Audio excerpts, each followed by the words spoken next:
చాలా మంది జీవితాల వివాహము చేసుకుంటున్నప్పుడు లోకాన్ని బట్టే ఒక వివాహము జరుగుతుంది. లోకంలో ఉన్నటువంటి కులతత్వాన్ని బట్టి వివాహాలు చేసుకునేవారు. లోకంలో ఉన్న వాటిని బట్టి వివాహము జరిపించుకునేవారు. వీళ్ళంతా ఎలా చేసుకుంటారంటే మనుషులు ఏమనుకుంటారు? పెళ్ళికొచ్చిన 4,000 మందో, 2,000 మందో, 1000 మందో ఆ కుటుంబం విచ్ఛిన్నం అయిపోయినప్పుడు వాళ్ళు వచ్చేమన్నా నీకు అండగా నిలబడతారా?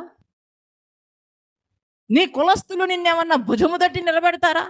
నువ్వు చస్తుంటే మేము బతుకున్నాం కదా అని అంటారా? వాళ్ళ కోసం ఎందుకు బ్రతుకుతారు? జీవము కలిగిన యేసయ్య కోసం బ్రతకండి. దేవునికి మహిమ కలుగును గాక. మనం కష్టంలో ఉంటే, నష్టంలో ఉంటే, కన్నీరు కారిస్తే, బాధపడితే మనుషులు ఒక్కరు కూడా మన గురించి పట్టించుకోరా. వారి గురించి మీరెందుకు ఆలోచిస్తారు? వారు పందుల కోసం బ్రతికి యేసయ్యను పంపించేశారు. ఈరోజు మీరు కూడా ఎటువంటి నీచమైన వాటి కోసం బ్రతుకుతున్నారు? అన్య ఆచారాలు. మందిరంకి వస్తే వచ్చిన వ్యక్తిగా ఉండు. ప్రభు పాదాల దగ్గరికి వస్తే ప్రభు పాదాల దగ్గరికి వచ్చినట్టుగా నీవు నీ హృదయంలో సిద్ధపరచుకో. అంతేగాని వారి కోసం బ్రతుకుతావు, వీరి కోసం వచ్చిందేమో యేసయ్య దగ్గరికి, యేసయ్య కోసం బ్రతకడం నేర్చుకో. మళ్ళా వెనుకకు తిరిగి చూస్తావేమిటి? నా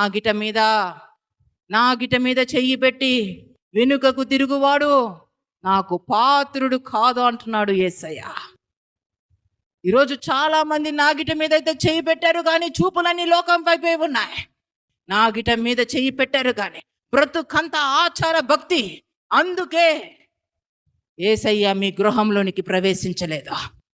అందుకే యేసయ్య మీ హృదయంలోనికి రానివ్వడం లేదు. మీరు రానివ్వడం లేదండి.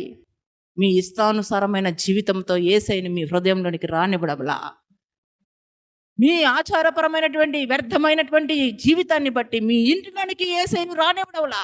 కాబట్టే ఇంకా ఆ ఇల్లు ఎలా ఉందో అలానే పడి ఉంది. ఆ ఇంటిలో ఎదుగు బొదుగు లేదో. యేసయ్య ఒక ఇంటిలోనికి ప్రవేశిస్తే ఆ ఇంటిలోనికి రక్షణ వస్తుంది.